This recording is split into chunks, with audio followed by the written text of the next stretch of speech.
One of the services offered through the Digital Innovation Hub here in southern Sweden is the possibilities for SMEs and public sector organizations to join the Digital Missions program, right? So it's an initiative where organizations apply to be part of this 6-month program and receive access, as we have heard a little bit about. You receive help from a dedicated team and network of partners to actually reach those visions or goals that you set up. And one of the organizations is QCM. So welcome up, Ulf Asklund, CEO, and also Bayram Elofsson, management consultant. So please give us some insights from the Digital Mission Program. Finally, we go into action. It's now that things are happening. So as Britta said, you can go into digital.se and apply for joining a mission or being a mission. And then you will probably meet us. So QCM has been involved in 6 missions, or perhaps it's 7 now, in 2021 and 2022. And we are very happy to become a partner and continue this good work in 2023. And Therese, my colleague, she's not here today, but we have contributed to this work in the digital assessment step. And that step is just one in the whole digital mission journey. And what we do there is include strategies, we do customer journeys to get the customer and stakeholder experience within the mission. And that is before we go into the actual technical development of the digital solution. And we were very happy when we were asked to join, because that is also what we meet in our daily life as consultants. People often forget that step. They jump right into the technical solution, but you need to take a step back and see in its context how it can make the most value. And also the target groups, small and medium companies and the public sector. We work with those companies in our daily life also, and that's where we also see that we can make a difference and we can make things happen. So we really enjoy this work with you. And we are here today, as Jasmine said, to share some experience, both from our daily life as consultants and also from the missions. So with that said, yeah. I pass the word to you, yeah. my handsome colleague. Yeah, so we were the observations we made with these assessments and what we see. So I will give you 3 observations and maybe challenges, both in these missions we have done, but also in general when we help organizations with digitalization. The first one is very basic, very fundamental, maybe pushing up at open doors here in this audience, but really to have the common definition and understanding, start, discuss what it is and blah, blah, and go to some action is really important.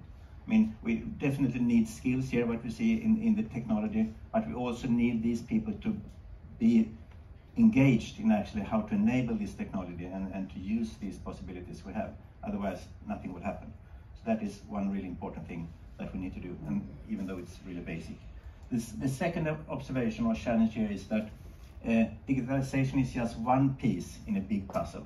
It's not a standalone thing. It's not the one and only silver bullet. We need to do things coordinated. So if we are in a business here, we have processes, people, organizations, and even IT systems. We work with our customers and we have employees and so on. These people here will actually change all the time. So global trends here, they require sustainability from us. What do we do? They want to hire things instead of buying things, go into service orientation. People are getting older, new demands, new things. So all these things here end up in new behaviors of our customers, which is then higher and new expectations on us. And to cope with that, how do we then stay relevant? It's not just to improve, we really need to stay relevant, otherwise we will lose these people in that. So what we need to do is to have a strategy and a coordinated actions to do this. So it will be talking about new business models, new leadership to actually cope with change we need to do all the time. We also need recruit people that actually understands and maybe live these global trends, not just old people thinking that old days was really good. And digitalization is one piece in all these things. So coordinate all these things that we need to do together with digitalization, and then things will happen. So that is the second thing here. Third observation, that is not a really new thing. I mean, all people know, we work really in silos everywhere. Now we talk about small and business. Big companies normally have silos, both organization-wise, how they work, how they treat the data information in different systems. But it's also really important when you're a smaller or medium business and you scale up, that you don't end up in silos, that you try to prevent and avoid getting into silos all the time. So if we have an example here, and digitalization is really one danger here where you need to be aware. If you're a middle manager, you work to try to improve, you find really good digital solutions and you do improvement, you discuss with your customer what to do. And this is really nice, it feels good. But actually, you're not alone. And there are other persons doing the same thing in other places. There are small change here. And talking to customers, but this customer is actually the same. So this is really silos.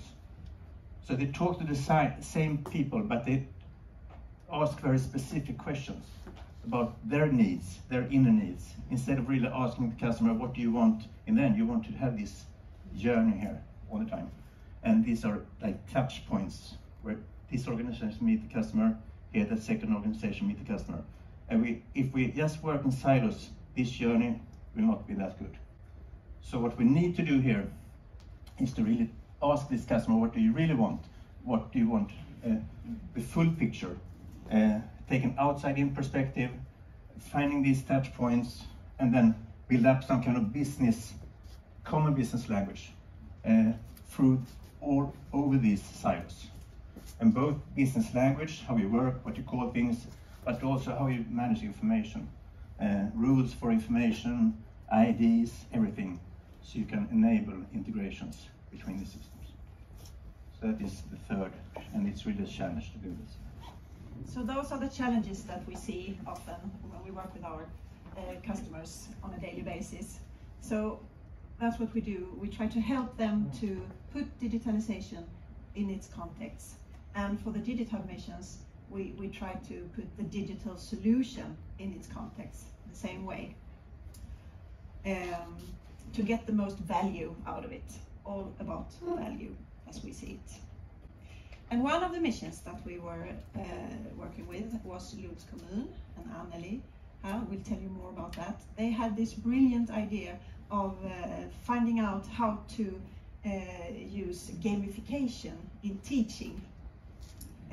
So we worked with Annelie and students and teachers to define and run different scenarios to see where and how and when the gamification or the gaming elements could add value to teaching, both for teachers and students. So with that said, thank you. I pass the word to Annelie. Thank you so much. You will be back in a little bit. So Annelie, please, I think it was a very good bridge for your speech, and it's obviously we need someone on the receiving end, right? We can just not just help. So please tell about the help you got. Okay, my name is Annelie Medoc. I work as an ICT strategist here in Lund municipality.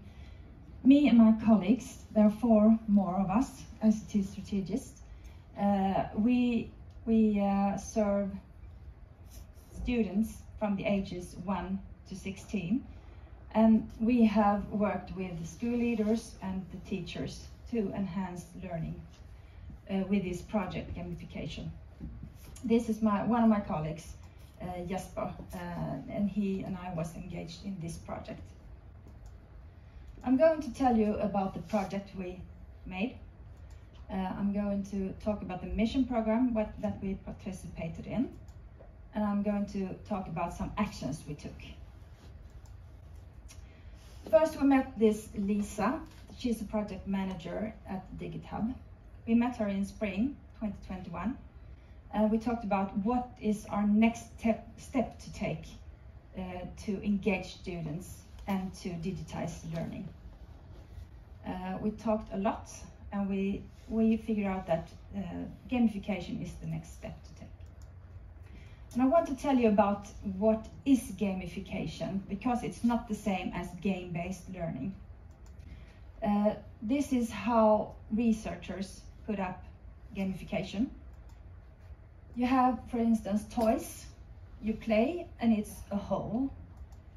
And you have playful design, where you play and with parts. And then you have games, like this, Minecraft. You have a whole and it's a game. But then you have gameful design or gamification. It's parts and it's game. I think you recognize those elements. Rules, points, progression, levels, hints, feedback, collaboration, challenges, badges. I think you recognize that those are in games, and we want to use them to engage students in learning. And it doesn't have to be digital, but often digitization helps. So we read this. It's a research compilation from our government. It's called Gamification, a Playful Way of Learning, and it told us that this is a good way of engaging students. And then we applied to the mission program because we realized that we needed some experts. The mission program is only for half a year. It's 6 months. So we were in this mission program between October 2021 to March 2022. And this is our project manager, Marcus, who helped us in the mission program. First, we got some help from QCM. They helped us with the digital maturity scan.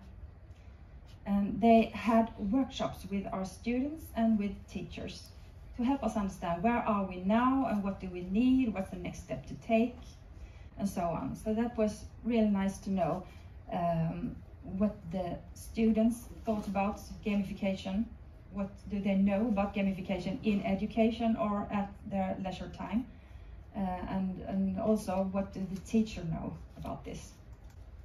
And then we got help from another person who helped us with minding the gap. Also, where are we now? What do we know? What do we need? What's the next step to take?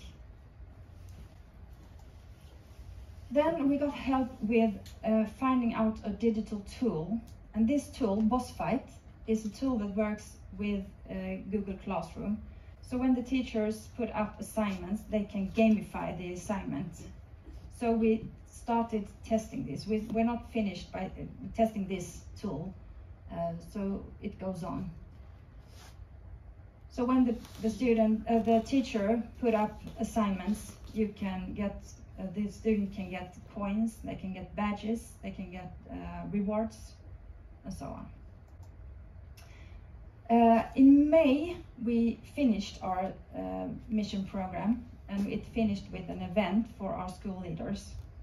We recorded it, and it's on YouTube, our YouTube channel, in small sections by 20 minutes each, because we had those experts talk to our school leaders about what is gamification and how to use it.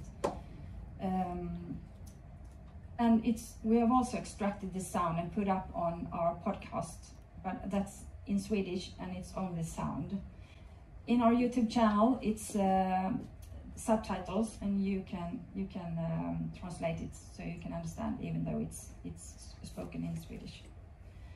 And that's our way to deliver what we said to our school leaders. Because now we have reached our school leaders, we have now to reach our teachers. This is one way to reach our teachers. We have put up a course for them, an online course in our Google Classroom. And this is the parts of the classroom, the course, so you can see what it contains. Because now we have to implement this gamification for all the teachers, so it's implemented in the education. Thank you so much, Annelie. And I would like to ask Ulf and also to come back, because I think we have a bit of questions, and as you have understood, it's quite fast, and there's loads of information and knowledge in these heads that you are supposed to, pick when we release you for lunch. because this is just like a teaser, I would say. But I still have one or two questions to you. Because Ulf and also you were starting off speaking about starting in the right end. How do you even get people, companies, organizations? We heard before how important it is for public sector, but also the small and medium-sized companies to understand and starting in the from the right start. How do you get them there? Yeah, we normally get questions about they need a new system or and think that's going to resolve their problems. So when we go in there and ask them a lot of questions and dig deeper into what they really say, then we find that we need to take a step back, and it's often not the system that they were asking for from the beginning. It's another solution. We need to adopt other things also. But how important is it for, I mean, if we listen to the organization that can help to reach out to the companies and public sector and say that it is important, to actually look into this, because you could scale, make it more efficient or whatever you want with the tool, digitalization, but you need to, do something, and you have to start. I mean, so it's kind of a good way to start, to reach out and tell them that start with this kind of inventory. Yeah.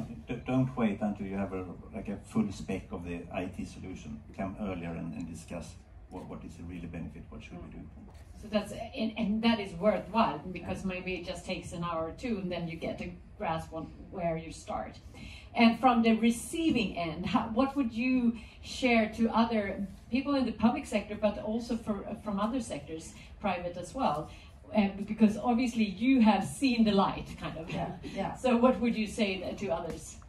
Well, I would say the same, that you have to contact them before you have the solution on your own, because you get all the help to find out what's the next step to take. And it's really good, because I usually say that if I get a lot of good tools, I can do less in my work. It feels like I'm a little bit lazy. I'm not, but it feels like do that, because your work is going to become so much easier, right? Yeah. Okay, so thank you very much, and I think actually I will wrap it up by this, and I will let you ask the questions to you guys and also our speakers.